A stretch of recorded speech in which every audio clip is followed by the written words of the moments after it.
अस्सलाम वालेकुम नाज़रीन, शुगर के हवाले से आपने हमारे मुख्तलिफ आगाही प्रोग्राम्स देखे होंगे और आज इसी सिलसिले में अब नए मौजू के साथ आपकी खिदमत में एक दफ़ा फिर से हाजिर हैं। कहा जाता है कि शुगर जो है वो एक लाइलाज मर्ज़ है और पूरी उम्र जो है वो आपको दवाइयाँ खानी पड़ती हैं।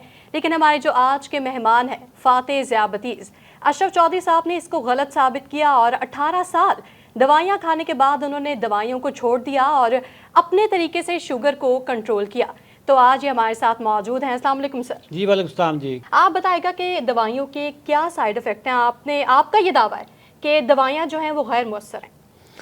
आसफ़ा मुझे 2004 में शुगर हुई और मैं जब डॉक्टरों के पास गया तो उन्होंने मुझे एक दवाई पे लगा दिया और ये फर्स्ट लाइन की दवाई है। सबसे पहले यही दवाई दी जाती है और शुगर के तमाम मरीज़ों को यही दवाई दी जाती है। मॉलिक्यूल का नाम है मेटफॉर्मिन। मैं उसका कोई ब्रांड नहीं बताऊंगा, बात कर कंपनी नाराज़ हो जाती है कि जो हमारा ब्रांड क्यों बात कर रहे हैं।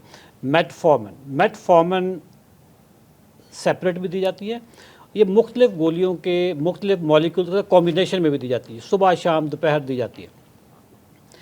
ये गोली यूँ समझ लें कि शुगर की बुनियादी दवाई है, ठीक है। लेकिन इसके जो साइड इफ़ेक्ट्स हैं, मैंने 18 साल ये गोली खाई और मैं इसके साइड इफ़ेक्ट्स मैंने खुद भुगते, ठीक है।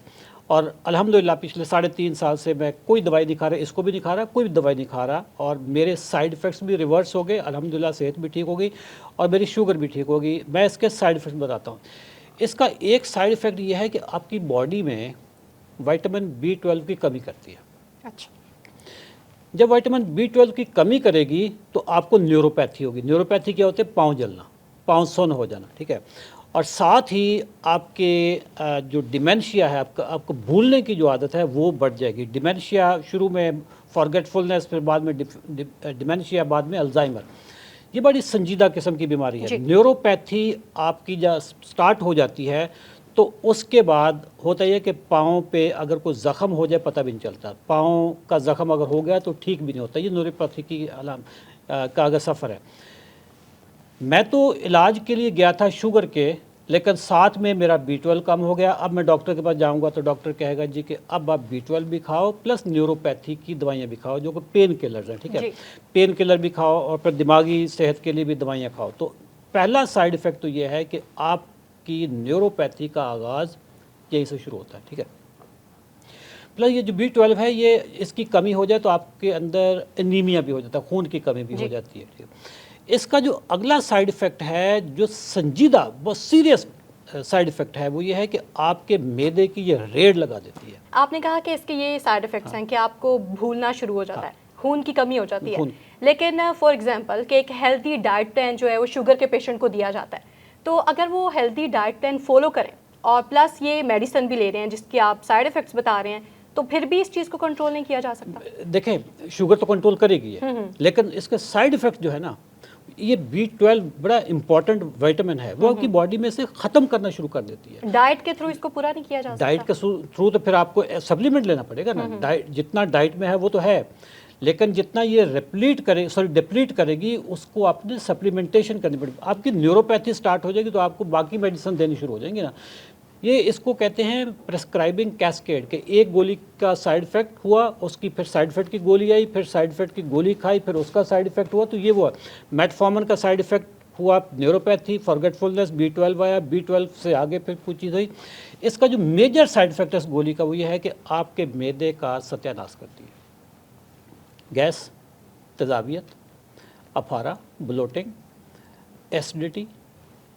और ये फिर सिलसिला एक दिन का नहीं है, 2 दिन का नहीं है। क्रॉनिक डिजीज, डॉक्टर कहते हैं क्रॉनिक डिजीज़ है। क्रॉनिक भी नहीं, प्रोग्रेसिव है। क्रॉनिक भी प्रोग्रेसिव है कि ना ख़त्म होने वाली बल्कि बढ़ने वाली। तो इसके साथ जो एसिडिटी है वो भी इसका मतलब बढ़ेगी, वो भी क्रॉनिक होगी। जब एसिडिटी बढ़ेगी आपको फिर एक और दवाई खानी पड़ेगी जिसको कहेंगे ओमेप्राजोल, ठीक है। वो भी मैंने मॉलिक्यूल बताया, मैंने कोई उसका ब्रांड नहीं बताया। ओमेप्राजोल जब आप खाएंगे तो उससे फिर उसके अपने साइड इफ़ेक्ट होंगे। इस तरीके से ये सिलसिला कभी ख़त्म नहीं होता और ये दवाई सारे डॉक्टर देते हैं। जब आप ओमेप्राजोल खाएंगे, ओमेप्राजोल हाँ उसका भी एक चीज़ है कि वो भी B12 की कमी करती है। अगर आप लॉन्ग टर्म में आप खाते हैं ओमेप्राजोल, जी। तो वो B12 भी कमी करती है, बल्कि वो मैग्नीशियम की भी कमी करती है। जब मैग्नीशियम की कमी होगी, मैग्नीशियम की कमी हो तो आपकी हड्डियां भी कमज़ोर होगी, क्योंकि कैल्शियम के साथ मैग्नीशियम भी चाहिए होता है हड्डियों के लिए, ठीक है।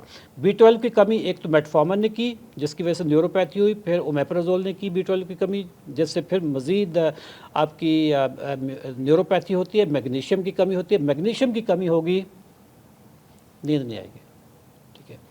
नींद नहीं आएगी, डॉक्टर के पास जाएंगे, नींद की गोलियां देंगे, नींद की गोलियां देंगे तो अगले दिन आप सारा दिन लेज़ी नज़र आ रहे होंगे, ठीक है। फिर डॉक्टर आप के पास जाएंगे, वो आप कहेंगे जी मुझे कमज़ोरी हो रही है, मुझसे चला नहीं जा रहा, मुझे डिप्रेशन बहुत है। फिर वो आपको को मल्टीविटामिन दे देंगे। बात कहाँ से स्टार्ट हुई थी? मेटफॉर्मिन से। मेटफॉर्मिन ने आपको B12, न्यूरोमेट, मैग्नीशियम, अच्छा मैग्नीशियम आप खाएंगे तो फिर उसके अपने साइड इफ़ेक्ट्स होंगे कि आप आर्टिफिशियल मैग्नीशियम कब तक खाएंगे। तो उसमें ये चीज़ें मैंने 18 साल तक बर्दाश्त की हैं।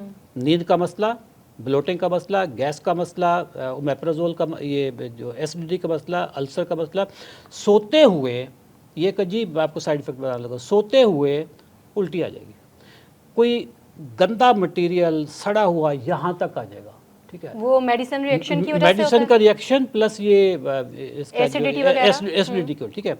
अच्छा, उसमें फिर आपको अगली दफ़ा नींद नहीं आ रही होगी, आप सरहाना तकिया ऊंचा करके रखा हुआ होगा, पानी पी रहे होंगे, तकिया ऊपर रखा हुआ होगा, ये इसको GERD, GERD, ये GERD होता है, ठीक है।